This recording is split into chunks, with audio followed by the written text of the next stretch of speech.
지난 한 주간도 우리의 모든 걸음을 동행하시고 모든 순간 성령님의 은혜로 인도하신 주님께 감사와 찬양을 올려드립니다.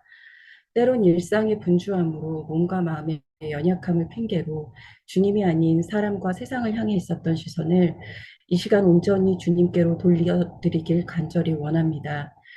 우리를 하심 공동체로 부르신 주님이 이미 우리 안에 시작하신 선하신 일을 믿음의 눈으로 바라보게 하시고 우리의 부족함과 연약함을 묵상하며 주저하기보다 주님의 말씀을 묵상하고 성령님의 일하심을 기대하며 오직 기도로, 오직 믿음으로 주님의 뜻을 분별하며 삶으로 실천할 수 있는 지혜와 능력 주시기를 간절히 간구합니다. 하심 공동체가 한마음으로 드리는 기도를 통해 하나님의 뜻이 우리의 소망이 되게 하시고 예수님의 사랑을 담아내고 예수님의 성품을 닮아가는 하심 가족들 되도록 성령님 우리를 인도해 주세요. 이 시간 말씀하시는 주님의 음성을 듣고 믿음으로 반응하기 원합니다. 말씀 전하시는 윤민 형제님을 축복해 주시고 들은 말씀이 우리 삶의 열매로 드러나는 한 주 살아가도록 성령님 함께해 주세요. 감사드리며 살아계신 예수 그리스도의 이름으로 간절히 기도드립니다. 아멘. 아멘.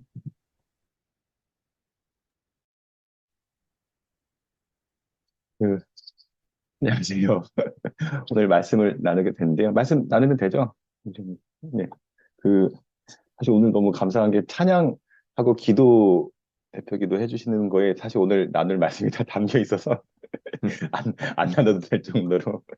그래서 오늘 좀 이어서 저도 말씀을 좀 나누도록 하겠습니다. 함께. 잠시만요. 제가 화면을 공유를 하고. 잘 보이시나요? 보이세요? 네. 멍에를 메고 배우는 안식이라는 제목으로 마태복음 말씀을 좀 함께 나누고자 합니다. 함께 같이 좀 읽고 시작했으면 좋겠는데요. 마태복음 11장 28절에서 29절, 30절까지 말씀입니다. 함께 읽겠습니다. 시작. 수고하고 무거운 짐진 자들아, 다 내게로 오라. 내가 너희를 쉬게 하리라. 나는 마음이 온유하고 겸손하니 나의 멍에를 메고 내게 배우라. 그리하면 너희 마음이 쉼을 얻으리니 이는 내 멍에는 쉽고 내 짐은 가벼움이라 하시니라. 아멘. 그 하심에서 제가 말씀 나누면서 우선은 처음 주셨던 게 이제 이방인의 뜰, 뭔가 이제 성전으로 영혼들이 몰려드는 시간들이 점점 약화되면서, 그러니까 거꾸로 이게 세상 사람들이, 그러니까 결국 세상에 이제 그 장벽들, 교회로 오는 그 발걸음에 가로막고 있는 장벽들이 많아지면서 거꾸로 결국 사실은 예수님은 영문 밖으로 나가시죠. 영혼들을 향해서. 그래서 이방인의 뜰, 사람들이 교회나 크리스찬 또 하나님에 대해서 간접적으로 사실 경험하는 어떤 그 이방인의 뜰, 성전 뜰, 바깥에 있는 이방인들도 볼 수 있는 그거에 대해서 좀 마음을 주셨고, 또 한 가지는 결국은 그 예수님이 보시면은 그 영혼들의 어떤 그 상황과 상태에 대해서 신이시기 때문에 너무 깊이 잘 아시잖아요. 그래서 저도 한편으로는 뭐 저도 사실 세상 사람 같이 세상에 살고 있기 때문에 어떤 고민과 어떤 아픔과 또 어떤 무게들을 또 저희들 여러분들도 여러 가지 겪게 하시잖아요. 그래서 영혼들도 하나님 모르는 분들이 삶의 무게 또 어떤가, 그리고 시대적, 사회적 그런 상황들에 대해서 좀 고민을 하고 저도 기도하면서 그냥 마음 주신 거는 어떤 밤의 시간으로 좀 들어가고 있구나라는 생각들을 많이 하게 하셨어요. 그러니까 그래서 한밤중에 필요한 영성, 그래서 제가 그것들에 대해서 좀 요즘 나누고 있고요. 그 시간 하시면서 말씀 나눌 때마다. 그래서 밤의 시간은 지난번에 이제 나눴던 거는 혼돈, 흑암, 공허죠. 그러니까 모름의 시간으로 들어가는 시간이죠. 기존의 것들, 기존에 익숙했던 것들이 다 바뀌어가는 시기고, 또 워킹하지 않고, 특히 이제 젊은 세대, 다음 세대, 지금 새로운 세대들을 생각할 때, 지금 시대와 세대를 생각할 때, 뭔가 큰 변화의 시기구나, 다르구나, 여러 가지가 생각들을 하면서, 이럴 때는 결국은 그 모름의 시간으로 들어간다는 거, 내 생각과 뜻을 내려놓고 하나님을 잠잠히 기다리고 어떻게 인도하시는지 온 신경을 더 곤두 세워야 되는 거죠. 그리고 어떻게 보면은 아무것도 안 하고 하나님 안에 머무면서 새 수를 담기 위한 새 부대를 준비하는 것? 그러니까 뭔가를 막 방향 세워서 막 달려가는 시간이 아니라 뭔가 머물면서 그것들이 준비되어져 가는 시간으로 이끄시는 것 같고, 사실 코로나 시기에 사실 그런, 그 시간들을 교회를 준비시켜 가시는구나 좀 생각들이 들었고요. 그때 이제 사실은 주님이 이끄시는 낮의 시간으로 또 나를 세우시는 충만의 시간으로 가기 위해서는 이건 사실 새로운 질서, 명확한 뜻, 어떤 것들이 풍만하게, 풍성하게 넘쳐 흐르는 거죠. 혼돈, 흑암, 공허의 시간들을 지나면 그 안에서 새로운 질서, 명확한 뜻, 충만을 가는 거죠. 이게 사실 사이클이 계속 도는 것 같아요. 인생이. 낮과 밤을 창조하셨잖아요. 그래서 밤에 대해서 좀 마음을 주셨고요. 그러면은 밤이라는 거는, 그러니까 저는 요즘 계속 드는 생각은 지금 맞이하고 있는 시간이 뭘까? 밤의 시간, 사회적으로 한 분 한 분 크리스찬이 아닌 분들, 뭐 크리스찬 분들도 똑같이 그 안에 있으니까요. 그래서 어떤 밤의 시간인가? 근데 구조적으로, 상황적으로 마치 예수 그리스도 때가 로마의 식민지라는 어떤 상황 자체가 굉장히 크게 프레셔를 막 줬거든요. 지금은 어떤 시대인가를 좀 보면은 사실 저는 그냥 경제적으로 저는 이제 경영 가르치는 사람이니까 2000 사실 8년 이후로 리먼 브라더스 스타트 이후로 한 십몇 년을 사실은 중국발 고도 성장을 전 세계가 소위 이제 다 꿀빠는 시간이었죠. 중국의 고도성 경제 성장하면서 거기서 돈을 벌어들이는 그 기업들 또 나라들은 엄청나게 부를 축적하는, 그래서 한국 사회가 부가 불평등이 불균형이 되게 심해진 제일 큰 거는 사실은 해외 수출해서 중국 쪽에서 돈을 벌어들이는 기업과 그렇지 않은 기업, 거기서 일하는 분들과 아닌 기업 분들의 갭이 커져서 그래요. 예. 근데 이제 그 시기가 끝나가죠.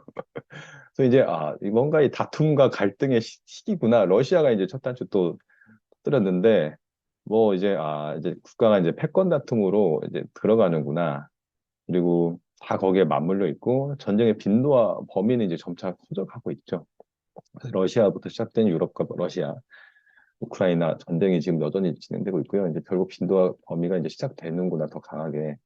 그리고 중발 고도 성장이 끝나고 그래서 어떻게 보면 다 같이 이제 감당해야 될 거죠. 중국만 중국 공장으로 세워놓고 전 세계가 이제 막 꿀 빨고 막 고도 성장 막 중국도 막 그것들 취해가지고 환경오염이 엄청 심해졌죠.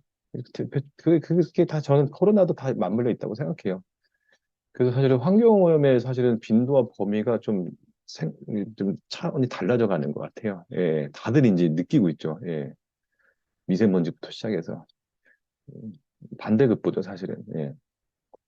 그리고 사실은 사회적으로는 제가 보면은 한국 사회도 산업화, 민주화 끝나고 나서 이제 공동체 같이 이제 개인화의 시간인 것 같아요.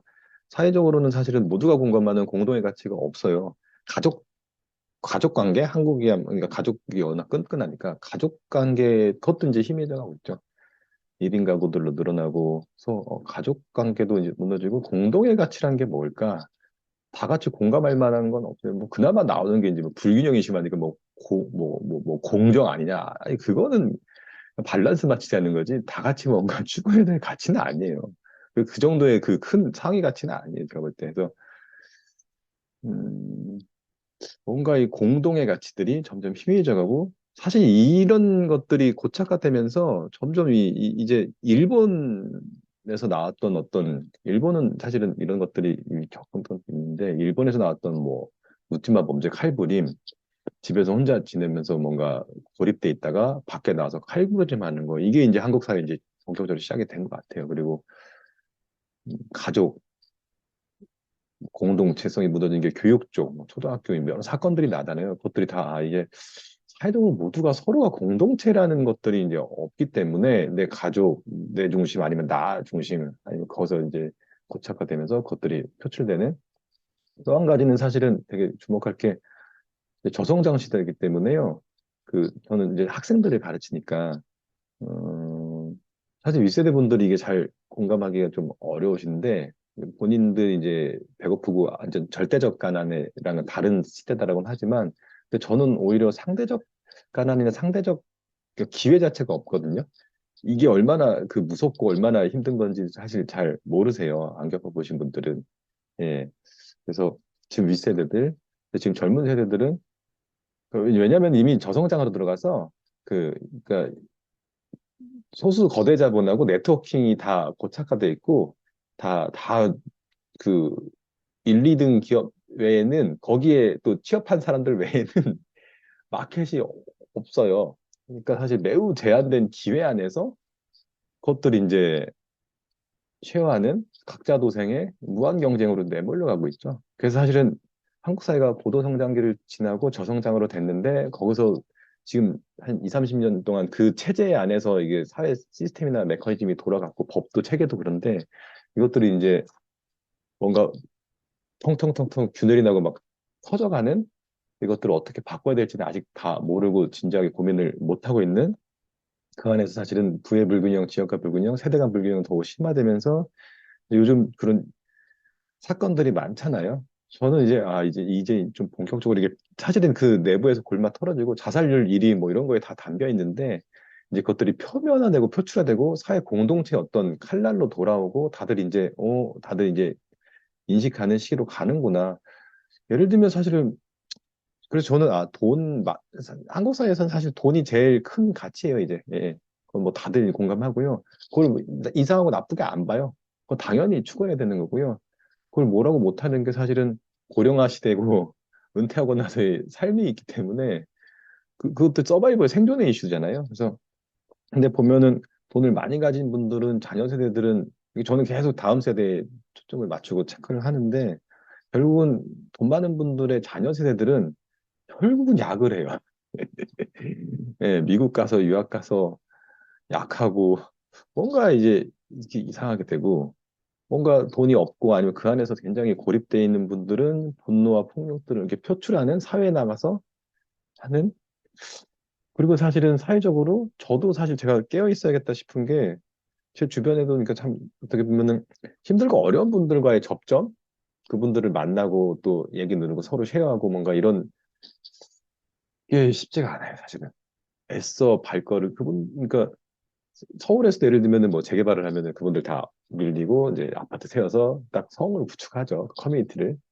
그리고 온라인에서는 사실은 다들 사실은 자기 아픔이나 어려움들을 공유하지 않죠. 뭐 슬프다고는 하지만 대부분의 많이 이제 표출되는 게 자기의 좋은 시간들을 올리기 때문에 그리고 이제 돈 많으신 분들의 그 잘못되고 그게 아니라 이제 다 보면서 뭔가 이제 오히려 그걸 쫓고 그 일면 나쁘진 않아요. 그러면서 자기 꿈꾸면서 도전하고 하는 건 건강한데 그 안에서 반대로 그것들이 음, 감당이 안 되고 그것들이 이렇게 분노로 표출되는 그런 분들이 나오는 거죠. 그래서 어떻게 보면 힘들고 어려운 분들이 공동체 시야에서 잘 안 보여요. 사실은 저희가 애써 묻고 찾고 걸어서 가지 않으면 이제 잘 그게 이게 그런 시대고 사회인 거죠. 개인들에게는 그러면은 어떠냐? 사실은 이제 무한 경쟁 사이기 때문에 한국 사회 구조도 사실은 글로벌로 가서 수출해서 돈을 벌어들이지 않는 기업들은 그러니까 대기업들이죠. 대기업들에 관계된 회사나 거기에 취업하지 않은 분들은 아니면 안정적인 공공기관이나 공기업에 취업하지 않은 분들은 무지막지하게 힘든 시간들이에요. 마켓들이 다 그렇게 형성돼 있어서 구조적으로 그리고 사회적으로 부여된 과업 속에 무거운 역할을 지금 사실은 아까가 책임 무한 경쟁 상대평가에서 생존에 또 고령화 시대로 가면서 생존에 대한 불안과 두려움으로 그렇게 되면은 결국 이거에 이제 사실 여기서 사실은 경쟁도 하면서 발전하고 사회가 발전하는 구조거든요. 근데 이제 문제는 이것들이 너무 심화되면 항상 그 밸런스에 대한 얘기예요. 제가 저는 사실은 밸런스가 깨져버리면 절대 이거는 건강하거나 좋지가 않습니다. 오히려 이것들이 더 악순환을 불러일으킵니다. 그래서 생존에 대한 불안과 두려움으로 끝없는 자기 착취, 타인 착취에 내몰리거나 경쟁 레이스에 뒤처진 루저로 내몰리기 쉬운 구조죠. 음. 저는 학교에서 중고등학생들 왕따 이슈들 외치는 거거든요. 공부 잘하지 못하는 친구들이 루저로 내몰리지만 오히려 그 안에서는 친구들 사이에서는 그 파워 아이 이걸로 이제 표출해내는 거죠. 딱 그룹을 지어서 따돌림하고 뭔가 하면서 그 스트레스를 푸는 거죠. 이것들이 이제 심화되고 있는 표면화되고 이제 그런 것 같아요. 그래서 사실은 제가 음, 저도 여러 가지 진로 준비하고 아내랑 같이 굉장히 오랜 시간을 기회 자체가 없고 너무나 터프한 그래서 그 얘기가 우스갯소리를 아내한테도 이거 잘 버텨야 되는데 사실 하나님께도 이게 너무 오래되니까 우스갯소리 그 얘기했어요. 야, 세계에서 되게 터프한 나라들이 있다. 자원도 부족하고 이 조건들이 부족한데 다들 너무 열심히 해서 정말 치열하고 빡센 나라가 있는데 한국 사회가 하나님도 참 이게 취업이나 진로 이슈는 하나님이 참 하시기 어려운 문제가 아닐까? 우스갯소리로. 근데 이제 나중에 보니까 아내가 이스라엘 가서 뭐 그때 갔다 오더니 야, 더 빡센 나라가 있었어. 이스라엘. 예. 그 안에 이제 워낙에 똑똑한 분들 치열하니까 티오도 없고 아무튼 그런 우스갯소리를 했는데 그래서 사실은 많은 영혼들이 맞이하고 있는 막막하고 깜깜한 밤의 시간이 이제 오고 있습니다. 이거 다들 이제 인식을 하는 것 같아요. 뭐, 예. 저도 이런 시간들을 보냈고 지금은 저는 어떻게 살면서는 낮의 시간으로 이제 인도하시는구나 하는데 참 이게 그 무게가 있는 거죠. 그래서 어찌 보면은 지금 세대를 보면은 왜 그 마지막 미가서인가요? 맨 성경 끝에 이렇게 있잖아요. 성령이 임하셔서 그때가 되면은 아비들은 꿈을 꾸고 청년들은 환상을 보고 자녀들은 예언을 할 거라고 하잖아요. 뭔가 그 시계를 계속 기다렸던 거죠. 근데 예수님이 오면서 이 시대가 이제 열린 건데 지금 어떻게 보면은 꿈꾸지 못하는 장년 세대, 그리고 비전이 없는 청년 세대, 미래가 없는 자녀 세대가 점점 이게 두터워지는 거 아닌가? 짙은 밤으로 들어가는 거 아닌가? 근데 사실은 그 오피니언 리더들이 이것들을 더 드러내주고 이것들을 빛을 비춰야 되는데 오피니언 리더들은 낮을 많이 누리는 분들이다. 그리고 장년분들이라 아예 그 시간 다 우린 겪었고 이거 지나다 보면 다 꿈이 있고 희망이 있어라고 하는데 아니 그때랑 구조적으로 달라요. 그때는 가만히 있어도 다 같이 이렇게 물살이 이렇게 차오르는 시기 있죠? 고도성장기에 그게예요. 그 기회가 많고요. 그거 좀 차원이 달라요, 사실은. 또 지금 물이 계속 빠지는 시기인데 노력한다고 그게 안 되고 그 사실은 금수저 다이아몬드 수준이라는 게 그러니까 결국은 한국 사회는 다음 세대, 자녀 세대 다 아는 거죠. 다들 아는 거예요. 뭐냐면은 글로벌 수출에 그것들을 돈을 많이 벌거나 그것들의 혜택을 누리고 부모님들이 서울에서 자산을 갖춰놓고 있는 그 자녀들은 그냥 그것들이 물려가는 거고 왜냐면은 청년들이 스스로 돈을 모아서 이렇게 할 수가 없는 자산이 다 이제 다 차올랐기 고도성장기 때 올랐기 때문에 거기서 레이스에서 뒤쳐져 있는 사람들은 그 자녀 세대들은 그것들을 쫓아갈 수가 없어요. 예, 버는 돈으로. 예. 그런 거라 지금 사실 금수 다이아몬드 수준 얘기가 나오는 거죠, 사실은.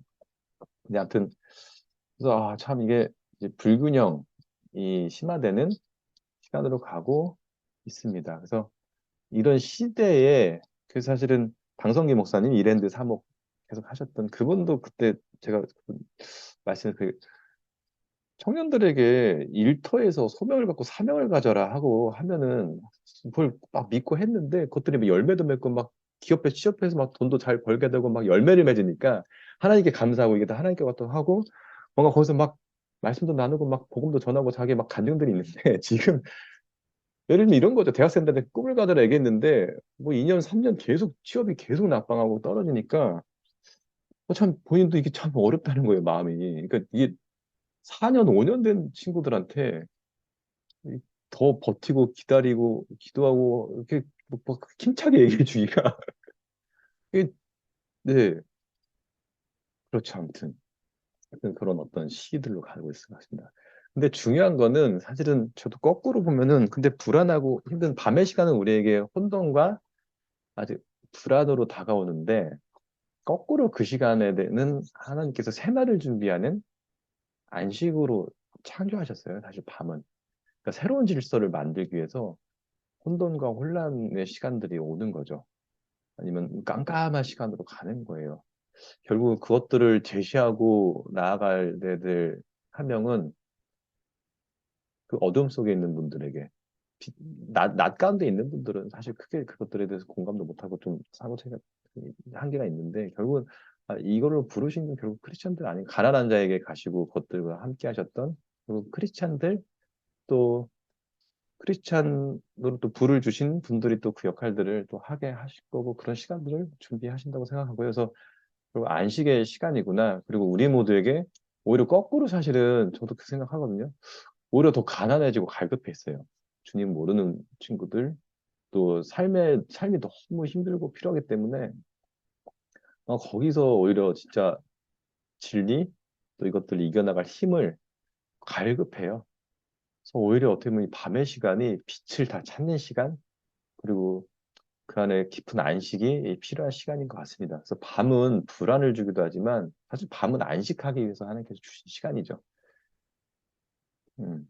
그래서 이 땅의 어두움은 사실 이 불안을 증폭시키지만 저희는 이 안식을 들고 일으키고 나가야 되는 사명이 있다고 생각하고요. 저희 스스로도 안식을 누려야 되고요. 그리고 이제 용주 형하고 저희 이제 같이 이제 일터의 분들에게 사실 착한 양 착한 목자가 돼서 우리 하심이 한 손은 그러니까 선한 목자로 각자 세우신 곳에서 그 사명을 감당하는 이들로 주님께서 주시고 그 말씀 안에 그 핵심에 그게 있기 때문에 특히 서울에서 좀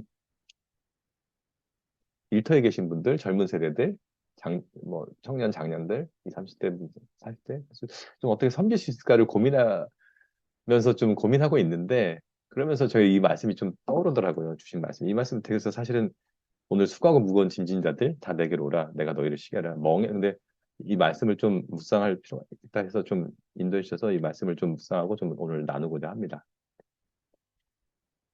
사실 모두에게 이 질문이 등장하고 있는 것 같아요. 당신은 현재 안식하고 계십니까? 당신을 불안하게 만드는 건 무엇입니까? 당신은 안식을 위해 그리고 무엇을 하십니까? 예, 이 질문들이 현대인들에게 다 음,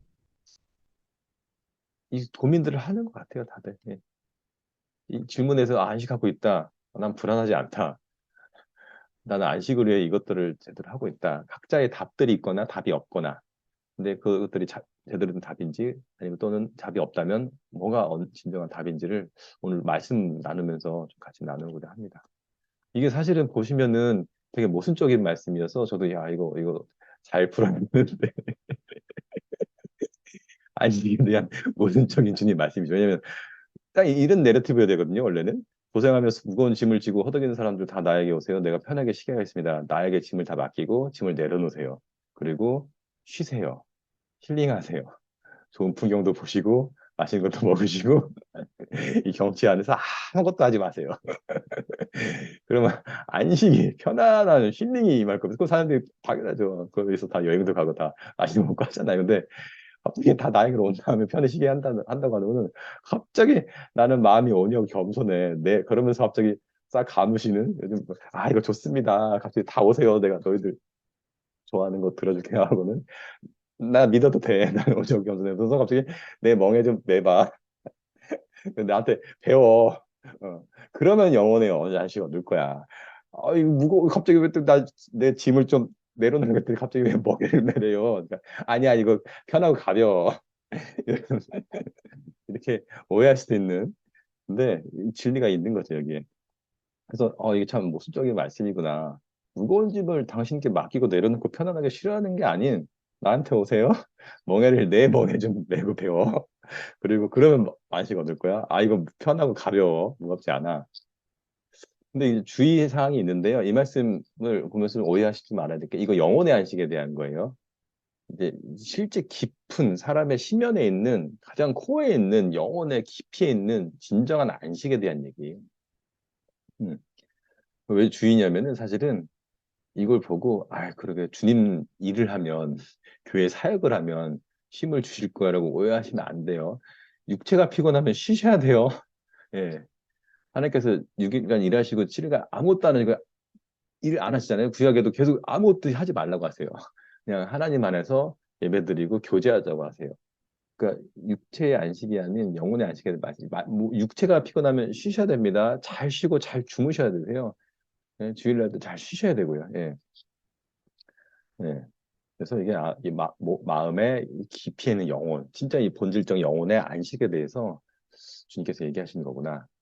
그 사실 이 말씀을 보면서 이 질문들을 던지고 답을 찾아가면 돼요. 뭐냐면 주님의 멍에가 뭐지?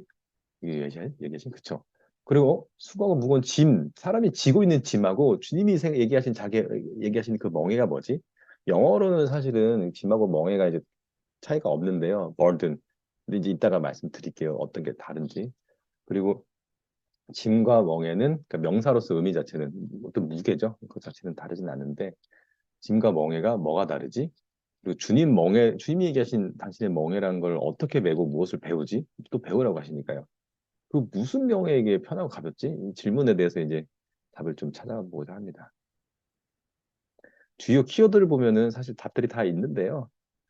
어, 이렇게 지금 제가 구분을 좀 했습니다. 이 짐인데 짐은 무슨 짐이에요? 땅의 짐이 이 땅에서 발생하는 짐들이에요. 근데 주님이 얘기하신 멍에는 하늘에서 내려오는 멍에예요. 하늘 그 멍에가 이 땅에서 연결되는 거죠. 땅의 짐과 멍에가 사실 연결돼 있는데 또 땅의 짐을 이 언어를 좀 보니까 그 수고하고 이 수고가 뭐냐면요. 이게 능동형이에요. 현재 분사 능동형이에요. 그리고 무거운 짐진자 여기서 짐을 지은다는 거는 수동형이에요. 그러니까 이 짐은 자기가 스스로 진다기보다는 누군가한테 막 이 사회적 또이 환경적 뭔가 여러 짐들이에요. 그래서 페퍼로티스메노이 그러니까 무거운 짐을 진 거예요. 짊어진 거예요. 누군가에 지어진 거예요, 사실은. 그러니까. 그래서 타인 사회 시스템 안에서 무거운 짐이 계속 사람들에게 압박이 지어지죠. 근데 그걸 지고 계속해서 지쳐 있는 상태고요. 근데 또 그것들을 어떻게든지 꾸역꾸역 하기 위해서 스스로 많은 일들을 위해서 계속하면서 피곤에 지친 상태를 의미하는 수고하고 무거운 짐진 자라고 예수님이 얘기하실 때 이런 지쳐 있는 상태의 영혼들이에요. 예, 직장에서 일하고 있는 우리들의 모습들이 보이죠. 호의 코프한테스. 그래서 어찌 보면은 이게 땅의 중력같이 계속 잡아당겨요. 외부로부터 부과되었고 스스로도 이것들을 액티브하게 뭔가 해내면 하지만 굉장히 지쳐 있는 상태. 예. 그런 이들에게 모두 다 나에게 오라고 하시고 하늘의 멍에는 나의 멍에라고 하잖아요. 근데 멍에가 쥐고스라는 이제 용어인데 이게 이 뜻들의 하나가 소 두 마리를 연결하는 막대기라는 뜻이 있어요. 그리고 나의 멍에를 매라고 할 때 유대인들은 이게 굉장히 큰 관용구로 좀 다가와요. 그러니까 스승과 제자 사이에서의 훈육, 가르치고 배우는 관계할 때 와서 내 멍에를 같이 매라고 하는 게 관용구처럼 쓰인대요. 이런 의미가 갖고 있는. 예. 그리고 그러니까 그리고 계속 보면은 짝을 짓고 매는 소 멍에를 이해하시면 되세요. 그래서 유대인 사회 옛날 농경 사회 때 이렇게 돼 있대요. 세팅들이. 그러니까 소를 가지고 이제 멍에를 가지고 할 때 이렇게 이런 멍에예요. 그러니까 소 한 마리한테 멍에 메우는 게 아니라 그런 멍에가 얘기하시는 게 아니에요. 그러니까 이 멍에라고 할 때 다들 유대인들도 옛날 분들은 소 멍에를 두 마리를 항상 짝지어요. 시너지를 내기 위해서. 그리고 한 마리가 너무 지치지 않게 해서.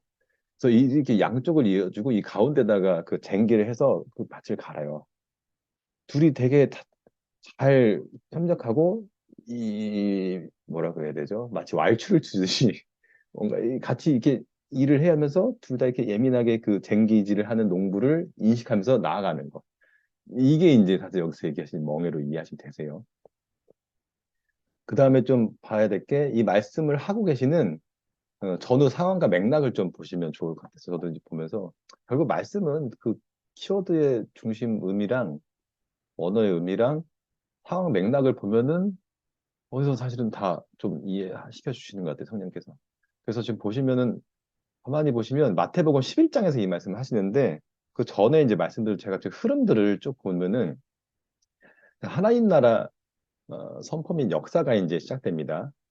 그 예수님이 짊어지신 멍에가 뭔지를 제가 좀 보고 싶어서 사실 좀 맥락을 봤거든요. 보면은 하나님 나라 선포 및 역사가 이제 시작돼요. 마태복음 4장에 예수님 공생의 사역이 본격적으로 시작되고 제자들을 부르세요. 그러니까 제자를 부르시는 게 먼저예요. 무슨 일을 하시는 것보다 제자를 부르시고 관계를 맺고 환대를 하시고 관계를 맺는 게 먼저예요. 모든 사역에서 관계 맺음을 가시고요. 그 다음에 이제 하나님 나라를 선포하시고 가르치세요. 하나님 나라를. 마태복음 5장 10장에 저희들 잘 아는 그 산상수훈, 팔복에 대해서 쫙 선포를 하세요.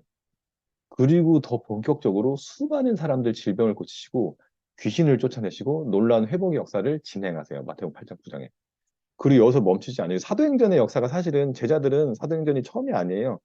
이때 사실은 제자들을 70명을 부르셔서 굴시주 짝을 지으시고 권능을 주시고 사도행전의 역사를 제자들이 경험하는 그 파일럿이죠. 다 경험시키세요. 그래서 제자들도 이걸 막 가서 막 손 얹고 하면 막 병고침이 되고 막 귀신들이 쫓아나고 막 놀라운 일들이 제자들이 막 예수님이 하시던 거를 이제 따라해요. 그게 마태복음 10장이에요. 놀라운 하나님 나라가 드러나는 일들이 벌어집니다. 근데 참 아이러니하게도 이 빛이 강하면 어둠도 강해집니다. 이렇게 되니까 그리고 사실 예수님이 제자들을 보내실 때 뭐 너가 사실은 되게 너희들이 이제 미움을 받을 거야 뭐 막 그런 얘기들을 하세요. 미리 이제 준비를 시키시는 거죠. 그러고 나서 실제적으로 이를 통해서 모두들 사실은 하나님께 회개하고 예수님 받아들일 것 같지만 그렇지 않습니다. 오히려 부의한 이들이 거부해요. 예. 그러니까, 그러니까 죄인들 또 어린아이 같은 이들에게 하나님께서 반응하지 자기가 장성했다고 생각하고 자기가 다 안다고 생각하고 자기 삶이 낮이라고 생각하는 사람들은 형 신기한 거뭐 연적 안 나? 뭐 이 정도지. 그러니까 마음에 가난한 게 없는 거죠. 삶에 뭐 크게 그리고 자기가 해결하지 못하는 문제들이 없기 때문에 크게 반응하지 않아요. 예. 그리고 이때의 종교 지도자들은 정치 지도자들이기도 해요. 바리새인들, 뭐 사내들인 공예들. 그래서 종교 정치 지도자들, 이게 기득권들이죠. 그러니까 그러니까 이미 세팅해서 밤의 시간을 겪지 않는 분들이라고 표현하면 될 것 같아요. 한낮에 모두 다 뭔가 빛처럼 그리고 모든 것도 영향력을 행사하는 분들이 오히려 이걸 보면서 예수님을 받아들이고 할 것 같지만 비난이 본격적으로 시작됩니다. 그리고 사실은 예수님의 그 사역을 열어줬던 세례 요한이 있죠. 세례 요한도 이제 11장 윗절에 보면은 세례 요한이 예수님을 의심합니다. 이분이 메시아 맞아? 아닌 것 같은데? 예. 그러니까 사실은 십자가의 시간들을 그 파편들이 사실은 이미 시작되고 있어요. 예. 그러니까 하나님 나라가 굉장히 강력히 선포되고 그것들이 역사적으로 막 사람들에게 막 드러나도록 가시적인 어떤 질병 고쳐지고 귀신 쫓아나지고 뭐 이런 것들을 통해서 하나님 나라가 임했다는 게 가시적으로 보이니까 오히려 이런 의심, 거부, 비난, 공격이 더 이제 드러납니다. 많이 이제 작동하기 시작합니다. 그래서 빛과 어둠의 충돌이 더 거세지는 시간으로 가고요. 그러니까 이렇게 하시면 되세요. 예수님이 그리고 제자들도 이 땅에 우리는 땅에 발을 딛고 있잖아요. 그리고 땅에 발을 딛고 있는데 땅에만 고개를 쳐박고 있으면은 완전히 이제 어둠에 짙은 어둠으로 빨려 들어간 거고요. 사람은 항상 하늘을 바라봐요. 그렇게 창조하셨죠. 하늘을 바라봐요. 그 사람들은 항상 살기 위해서 여행도 가고 뭔가 이 쉴 수 있는 그 하늘을 자기들이 생각하는 하늘을 항상 리프레시를 하요. 그리고 진짜 자연에 가서 리프레시도 되고 여행 가면서 리프레시 되죠. 그게 나쁘고 그게 아니라 하나님 법칙 안에서 그것들을 누리죠. 근데 사람들은 본능적으로 하늘을 바라보는 거죠. 근데 여기서 하늘을 바라보는 거 끝나는 게 아니라 요즘 이제 무빙이라는 디즈니 드라마가 인기인데 저도 보면서 너무 아름답더라고요. 이렇게 사람이 하늘로 비상하는 그 떠오를 때 그것들 보면서 와, 저게 정말 아름답구나. 우리가 날아가는 새를 보면서 보듯이 아, 예수님과 제자들이 같이 뭔가 이 세상에서 여러분 사람이 손을 놓는데 여러분들 지금 사실은 누군가를 손 놓고 기도했는데 질병이 고쳐지면은 무슨 어떤 다들 놀라죠. 새가 날아오르듯이 그러니까 새가 날아오는 것 같이 예수님과 제자들이 다 날아오른 거예요, 사실은. 사람들이 그걸 쳐다보면서 와 하는 거예요. 근데 거기서 와 하는 사람들이 있는가 하면은 오히려 이 땅에 있는 사람들이 뭔가 막 돌도 던지고 끄집어 내리는 이해가시죠? 이런 일이 이제 벌어지는 거예요. 예. 이 얘기를 왜 드리냐면은 예수님의 멍에라는 게 예수님도 이 수고하고 무거운 짐을 지고 계시구나. 예수님은 하나님이시지만 또 인간이시잖아요. 이 땅을 두 발을 딛고 있는 신이시지만 또 완전한 인간으로서 그것들을 다 짊어지시죠. 그래서 우리가 지고 있는 짐을 예수님도 지시는구나. 이것들이 다 짐인 거죠, 예수님께 어떤 끌어당기는. 11장 가면은 사실은 이 말씀을 사실 이제 하기 전에 하신 말씀들 보면은 예를 들어 제가 뭐 세례가 자기의 사역을 열고 하나님께서 엘리야의 시대에 와서 예수님의 길을 예비했던 그 세례요한이 의심을 해요. 근데 요즘 제가 사실은 쭉 사복음, 복음서를 다시 이제 제대로 읽어본 적이 별로 없는 것 같아서 제대로 읽으면서 저도 깜짝 놀라는 게 예수님이 정말 이 종교 지도자들, 바리새인들, 뭐 서기관들, 율법 가르치는 사람들하고는 엄청 이제 맹렬히 논쟁하고 싸우시는데 정말 제가 놀랍게 깨달은 게 예수님이 정치 권력자들 있죠. 정치 권력자들하고는 절대 안 부딪히세요. 그리고 그냥 끌려가서 죽임당해 버리시죠. 그 제가 사실은 세례요한이 왜 의심했지? 그리고 저는 가룟유다 그 냉철한 현실주의자가 왜 예수를 메시아가 아니라고 결론 내리고 팔아버렸을까? 그리고 왜 수많은 예수님의 것들을 겪고 봤던 군중들이 예수님을 계속 지켜보면서 그 십자가를 계속 지켜보면서 왜 분노했을까? 그래서 제가 정치적인 로마의 식민지에서 예수님이 정치적인 이슈에 대해서 그 노코멘트 하세요. 그리고 항상 빠져나가세요. 그리고 부딪히지 않으세요. 세례요한이 사실은 그 보시면은 세례요한이 감옥에 끌려가요. 세례요한은 굉장히 강성이에요. 그러니까 굉장히 그 강성에 정말 A면 A고 예면 예고 아니면 아니고 그냥 막 딱 그런 그 강직한 성품인 것 같아요. 그래서 사실은 광야에서 음식도 끊죠. 금식을 해요. 그래서 세례요한의 제자들의 가장 대표성은 금식하는 자들이에요. 그래서 예수님의 제자들 왜 금식하느냐고. 예. 그러니까 그리고 굉장히 그 말씀도 철저히 지키고, 예. 그 세례요한도 금식하면서 맨날 그 소청 먹고 메뚜기 잡아 먹고 음식을 항상 나시린처럼 살았죠. 또 강직하기 때문에 그 세례요한의 왜 감옥에 잡혀갔냐면은 저거 그 해도 그러니까 정치적인 소견도 명확하게 막 선포해요. 아닌 건 아닌 거라고. 세로당이 자기 동생의 아내랑 불륜을 저지르니까 그거를 하지 말라고 막 외치고 선포하고 문제라고 하나님 안에서 잘못된 거라고 무지막지하게 선포하니까 우선 헤롯이 감옥에다 가둬놔요. 예. 근데 세례요한이 메시아라고 그리고 성령의 불을 일으킬 거라고 했던 예수님은 그 불의에 대해서 아무 멘트를 안 하세요. 멘트했다는 말씀이 없죠. 그래가지고 제자들이 와요. 물어보라고. 아니, 왜 이분이, 어, 어. 그래서 제가, 이래서 보낸 것 같다는 생각도 들거든요. 제자들 오니까, 그때 이제 예수님이 좀, 나는 그리스도인, 그러니까 가서 전해라. 눈먼 자가 뜨게 되고, 앉은 자가 일어나고, 나병 환자가 치유되고, 죽은 자가 살아나고, 가난하게 복음이 전파된다 얘기해라. 그 메시아라는 거죠. 근데 뭐 오늘은 뭐 그게 아니니까 그 본질적인 메시아? 근데 그것들 통해서 정치적인 것도 나중에 다 로마의 가장 큰 강대국 자체도 다 예수 그리스도의 복음이 전파되잖아요. 그러니까 코어에서 것들을 다 하는 그것들에 대한 하나님의 경륜이죠. 그래서 그 얘기를 하시고 그리고 이미 천국이 열렸음을 침노당한다고 선포하시죠.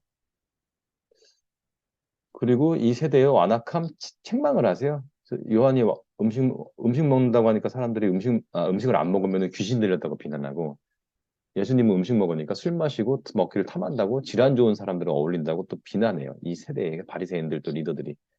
그리고 특히 권능을 가장 많이 행하신 고울들이 회개하지 않는 것을 책망하세요. 이게 그러니까 사실은 이런 것들이 예수님한테 어떤 프레셔고 짐이에요. 마음이 아프고. 사실은 제가 세례요한의 그거 왜 모르셨을까? 예수님이 아실 텐데. 근데 아버지 하나님이 사실은 그에 대해서 인도하심을 따르기 때문에 그에 대해서는 아니라고 계속 하셨겠죠. 그리고 십자가의 길, 그리고 그 길로 이제 가시는 거죠. 그리고 자기를 권능을 가지고 많이 했는 골이 오히려 회개하지 않고 돌아오지 않는 것들이 예수님의 그 짐이죠. 정말 이 멍에 같은 거죠. 마음에 무겁고 힘들고 그리고 이 비난들 엄청나게 비난을 많이 받습니다. 예. 이런 시간들이 있고 나서 어, 예수님이 이 말씀을 선포하는 거예요. 사실 본인도 어떤 이 땅에서 프레셔가 있기 때문에 이 프레셔가 있는 사람들에게 선포하시는 거예요. 예수님을 계속해서 끌어당기는 짐을 가만히 들여다보면 그냥 세 가지로 좀 정리됐는데요. 인간으로서 예수님이 계속 공격받고 어, 이 땅이 끌어당겼던 짐은요. 이게 사실 이 세상에서의 짐들이거든요. 그 본질들이거든요. 사회법칙이에요. 사회법칙은 제가 볼 때는 어떤 사회법칙이 잘못된 게 아니라 오해하시면 안 돼요. 그러니까 이것들을 하나님 나라의 말씀 안에서 건강하게 해야 되는데 오히려 사람들이 이것들을 잘못 하는 것들을 좀 이해하시면 되세요. 그러니까 이 땅의 어떤 사람들의 것들이 잘못 이그러져 있는 모습들. 그러니까 사회 법칙이 아니라 사회 법칙을 구성하는 사람들의 관점이죠. 사회 관점은 사람들의 사회 관점에서의 사회적인 어떤 사람들의 통념들의 가장 작동하는 거는 통계 법칙이에요. 뭐냐면은 과거에 이랬었고 그리고 앞으로도 이럴 것이다. 그리고 그 안에서 어떤 것들을 평가하고 판단하고 예측을 해요. 이것들이 잘못된 건 아니에요. 사람들은 기본적으로 이 과거의 어떤 데이터, 그러니까 이 관점들이 다 있어요.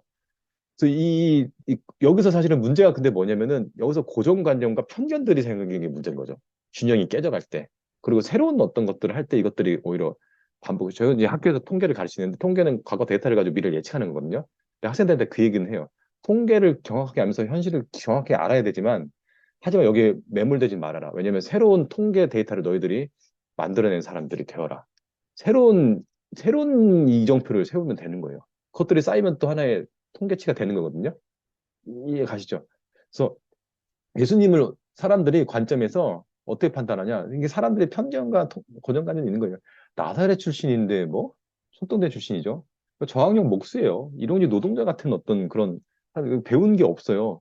그래서 그 동네로 자기 고향에 가서 막 이적을 베풀고 막 말씀 나누니까 그 사람들이 야, 이뭐 요셉 아들 아니야? 목수였던 애가 뭐 저기 어디서 좀 배워가지고 그래요. 사람들이 안 믿어요. 그러니까 이 편견이 되게 심한 거죠, 고향에서는. 그러니까 그리고 바리새인들도 다 출신들 체크해 보면서 야 나사렛 출신에서 어떻게 저런 예언자가 나오고 뭐 아이 이런 것들이 예수님을 그래서 이것도 작동을 안 하는 거예요. 예. 이런 시각으로 딱 이 사람들은 예수님이 그 이렇게 안 오는 거죠. 또 한 가지 율법과 종교 법칙인데요. 관습적으로 또 금식도 안 하고 세리와 죄인과 함께 한다고 막 공격을 해요. 금식과 그 예수님의 금식에 대한 또 안식일에 대한 그 본질적인 의미들에 대해서는 관심이 없고 그것들 관습법으로 하고 또 자기들의 교훈을 교리로 만들어서 그냥 그 어떤 문화에 있어서의 관습에 있어서 그것들을 교류해서 하나님이 같이 그것들을 원하시는 것처럼 그 꼭 지켜야 되는 것처럼 엄청난 막 짐들을 만들어서 막 짊어지게 하죠 사람들한테. 그리고 그 관점으로 예수님을 계속 판단하고 어 결국 십자가에 달려 죽여야 된다고 막 고소하죠. 음. 이건 도덕 법칙과 이런 것들 사실은 사람들은 이래야 한다라는 그것들 안에서 움직여 사실은 이것들이 작동을 되게 해요. 이것들이 사람들을 어떻게 평가하고 판단하게 하는 어떤 것들이기 때문에 이것들이 이 땅에서의 짐이라고 이해하시면 되세요. 그리고 또 한 가지 중요한 건데요. 인과 법칙입니다.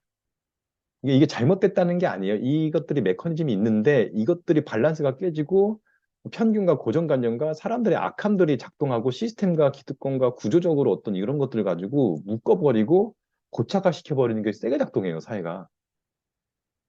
이 사람들이 이런 것들이 있는 거예요. 인과 법칙은 원인과 결과죠. 이걸 파악은 해야 되는데요.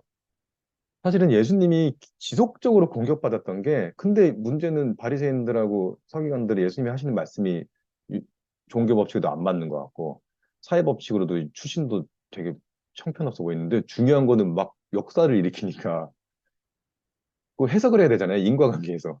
그게 하나님께로서 왔다라고 하면 안 되기 때문에 결국 무슨 얘기를 하냐. 예수님이 바알세불 공격이 꽤 많이 들어가요. 성경 쭉 보다 보면 바알세불이 그것도 했다고 귀신의 힘을 빌려서 한다라는 공격이 됩니다. 그래서 이 인과 법칙 안에서 이게 이그러진 것들이 나오는 거죠. 사실 우리 안에 세상을 살면서 우리들이 겪는 대부분의 어떤 프레셔, 그 짐들은요, 이런 사고 체계의 틀에 있어서의 고정관념, 틀, 아니면은 기존의 어떤 사례들이 세게 붙는 거예요. 이게 사실은 이 땅에서 끌어당긴 짐입니다. 근데 이것들 안에서 하나님이 이거를 창조하셨지만 이거를 있는 거 안에서 어떤 역사를 해버리시냐면요. 아버지 하나님 안에서 예수님께 짊어지시는 멍에는요. 하나님 나라 법칙, 그 은혜 법칙이에요. 창조 법칙이에요. 사실 크리스찬들이 사실은 이것들을 짊어지고 이것들을 드러내야 되는 사람들인데 하나님 나라 법칙은 하나님 아버지의 다스림과 인도하심을 따르는 자녀들이죠. 우리가.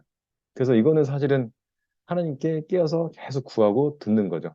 그 은혜 법칙은 죄인을 사랑하시고 구원하신다는 거예요. 그리고 창조 법칙인데요. 인과성을 초월하십니다. 우리는 항상 이 인과관계에서 이것들을 파악하고 학문 세계도 그렇고 다 그건데요. 그것들을 뛰어넘으시는 게 창조 법칙이에요. 새로운 법칙들을 발견케 하시는 거죠. 인과성도 그렇고. 막힌 담을 허무시고 세계를 내시는. 그래서 이게 예수님을 이끄시는 멍해인 거예요, 사실은. 네. 그러면은 이제 예수님의 하늘 멍해를 어떻게 매지? 땅의 짐의 무게가 깊어질 때 예수님은 아래와 같이 선언하시면서 수고하고 무거운 짐진자들을 초대하신 겁니다. 쭉 흐름을 보면은. 그래서 그때 예수께서 이렇게 말씀하셨다. 이게 이제 수고하고 무거운 짐진자들아 그 선언을 하시기 전 위에 이제 나오는 고백이세요. 그때 예수께서 이렇게 말씀하셨다. 하늘과 땅의 주인이신 아버지.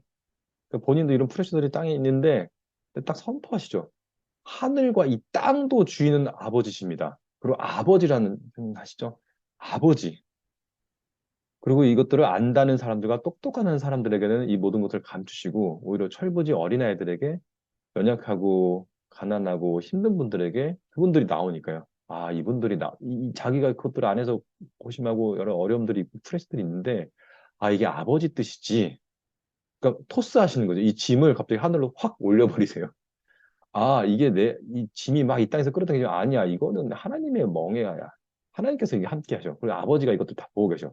그리고 이 코에는 결국은 이게 아버지, 아, 이것이 아버지께 원하는 뜻이었다. 이게 프레이즈라는 의미가 담기거든요. 굉장히 찬송하듯이 오히려 이 짐을 갑자기 묵상하셨다가 이것들이 아버지의 뜻입니다. 딱 선언하세요.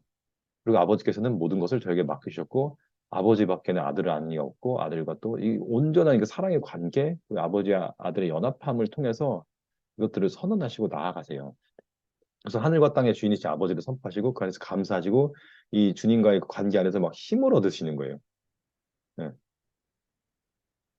그래서 사실은 예수님이 하늘 먹이를 얻기 때문에 이 말씀을 보면 알 수 있는 게 아, 현존하신 하나님에 대한 실제적 인식에서 그분의 관점으로 나의 상황과 문제를 바라보는 거죠, 사실은.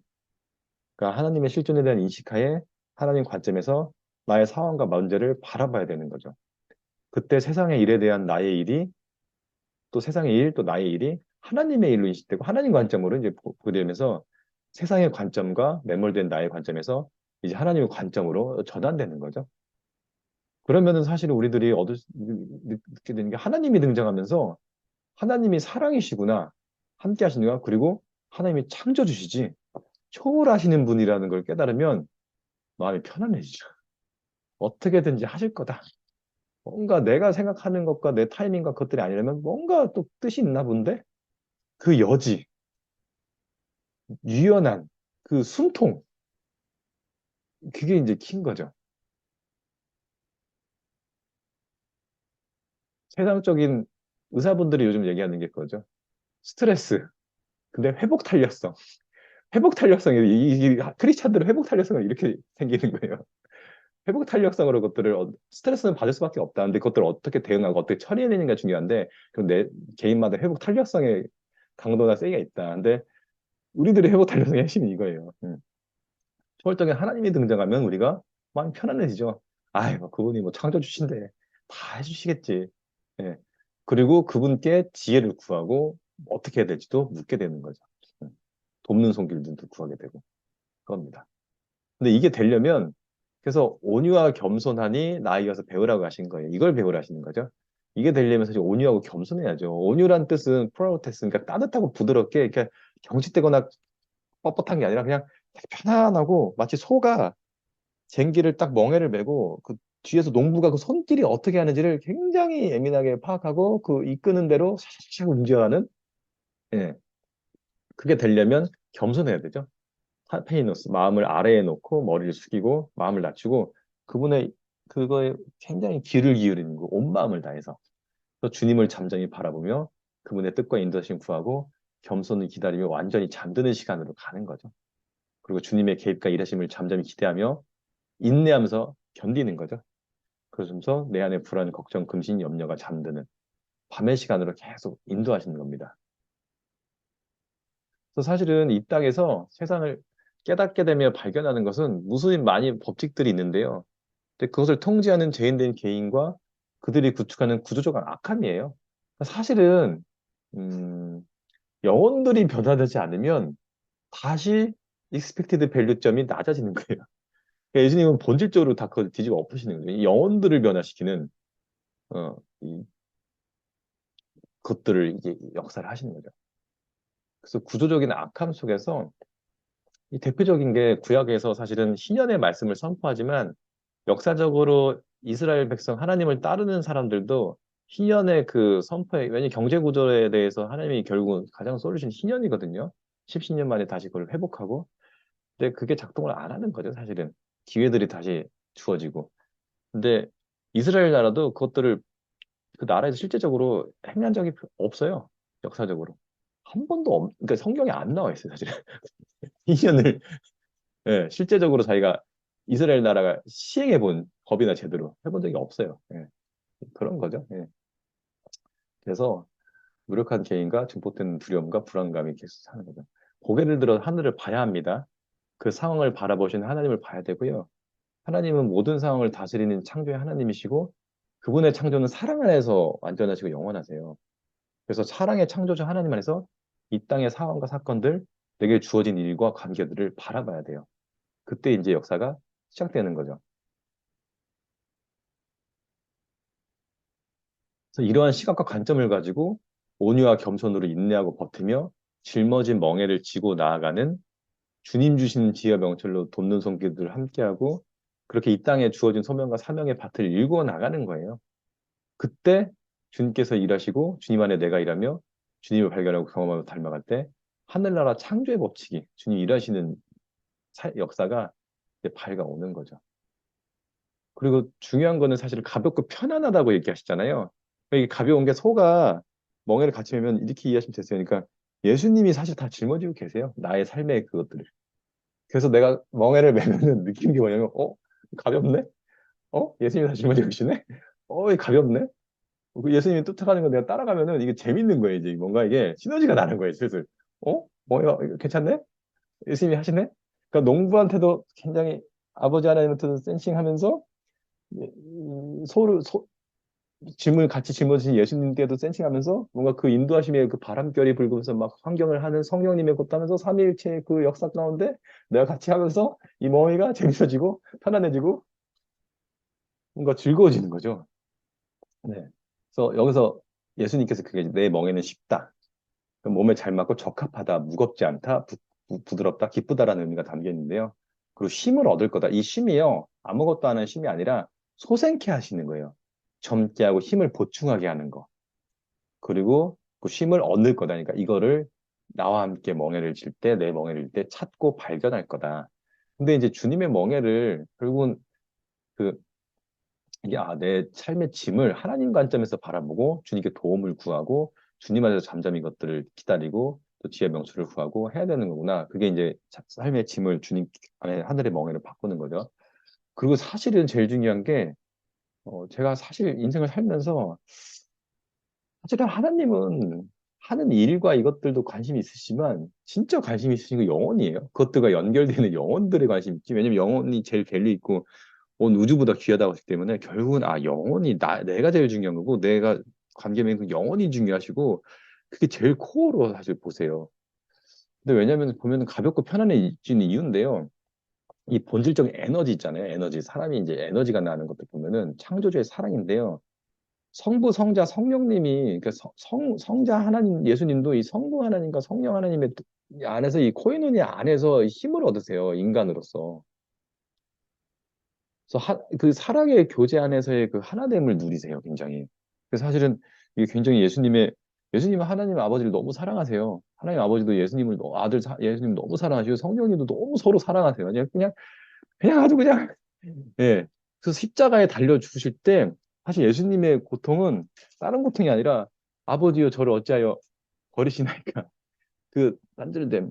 그러니까 이 짐은 그러니까 그 안에서의 물론 그 안에서의 코인은 계속 작동을 하죠. 근데 그런 거예요. 근데 그 사랑의 연합 속에서 사람도 영혼도 같이 예수님의 사랑과 이것들이 들어가 있어요. 사실 여러분, 사람이 왜 이 세상에 짐이 무겁고 힘든다. 이거는 크리스천 아닌 분들도 알아요.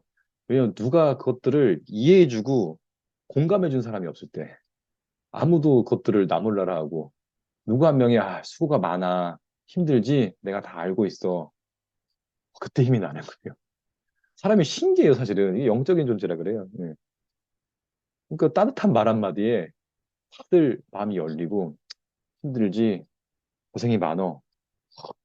힘이 나는 거죠. 가족들도 사랑해, 힘들지, 고마워. 거기서 힘이 나는 거죠. 그거예요. 그 사랑에 힘입어서 힘을 내고 나가는 거예요. 이건 크리스찬들이 아니어도 사실 이렇게 나아가는 거죠.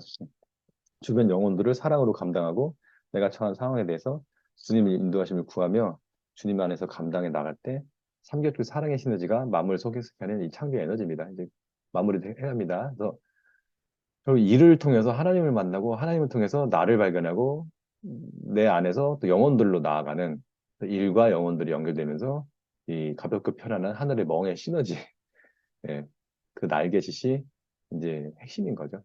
거기서 오는 그 새 힘. 그래서 결국은 그리고 공동체가 되게 중요한 것 같아요. 힘내고 위로하고 격려해주는, 예, 한 발짝 떨어져서 하나님께 기도하면서 주님을 만나면서 이 위로도 얻고 힘도 얻고 메타인지를 작동시키는 거죠. 거기서 한 발짝 떨어져서. 그리고 공동체 안에서 응원받고 격려받고 새 힘을 얻는 거죠. 예. 그래서 말씀과 기도로 나아가며 멍에를 함께 짊어지는 공동체, 또 서로 사랑하며 위하여 기도하며 형제 자매의 짐을 나눠주는 사랑의 공동체, 또 밤에 짙은 어둠의 시간이 오히려 이 시간에 서로를 따스히 밝혀주는 공동체가 되게 중요한 거고, 아, 하신 공동체가 이제 이러한 불길을 이 땅의 어둠 속에서 밝히는 사람들이, 이게 불길이 밤에 오잖아요. 오지 말라 해도 와요, 사람들이. 예. 진실 때 이 공동체가 있으면요. 예. 오지 말라 해도 와요. 예. 근데 이제 지혜롭게 이게 따뜻해야죠. 너무 막 뜨겁고 막 부담되게 하면 안 되고요. 예. 그렇습니다. 편안하게, 예. 어, 통로도 놔주고 왔다 갔다 할 수 있게. 그래서 마무리할게요. 결국 이 마태복음 11장 28절 29절의 말씀은요. 풀어보면 이건 것 같아요. 이 땅에서의 요구와 평가, 판단과 경쟁, 아픔과 슬픔으로 지친 영혼들아 다 나에게 오라. 내가 너희들을 쉬게 하겠다. 온유와 겸손으로 하나님 안에 너의 인생과 내 삶에 내가 함께하고 것들을 나누겠다. 너의 명예를 내가 짊어지고 함께 나아가고 내가 앞서 나가고 너를 그런 통해서 너를 힘들게 하는 네 멍해가 삶의 짐이 나를 만나고 나를 알게 되고 나를 경험되게 되고 나와 함께 하늘로 날아오르는 이 시간이 지나고 나면은 날게 돼요. 날게 돼요. 100% 날게 돼요. 그 사람들이 이걸 통해서 사람들 이것들 무게 유, 유사한 그 멍에를 짐을 진 자들에게 이것들 자기 삶을 나눠주고 하나님 안에서 이것들 나눠주면 그 짐이 자유케 돼요. 그 역사가 일어나요. 신기한 거죠, 사실은. 그래서 날개가 돼요, 이제. 그래서 결국 온유와 겸손으로 기도하고 말씀으로 섬기며 하나님 멍에를 함께 메고 하나님 아버지 뜻을 따라 성령의 기름 부으심 안에 안식하며 힘차게 나아가는 그러니까 요즘 보면서 제가 하심도 이제 기도 공동체 기도가 참 풀어지고 말씀도 더 이제 또 나누게 되고 섬기게 되고 뭔가 이제 공동체 여름 수련회 때부터 이런 서로가 이제 함께 매는 예수님과 매면서 또 공동체가 함께 멍에를 짊어매는 참 즐겁고 기쁘고 재미난 이런 공동체의 시간들이 새로운 또 기존에도 이런 시간들이 있었는데 또 새롭게 또 그렇게 기상하게 하시는 시간으로 가게 하시는 것 같습니다. 그래서 그것들을 축복합니다. 그래서 이제 이사의 말씀으로 마무리할게요. 그래서 이 말씀이 담겨 있는 거죠. 오직 여호와를 바라보고 의지하는 자는 새 힘을 얻어 독수리처럼 날개치며 오래갈 것이요 달려가도 지치지 않고 걸어가도 피곤하지 않을 것이다. 이 말씀을 하심에 또 부어주시는 경험케 하는 말씀으로 또 받기를 또 소망합니다. 이상 마치겠습니다.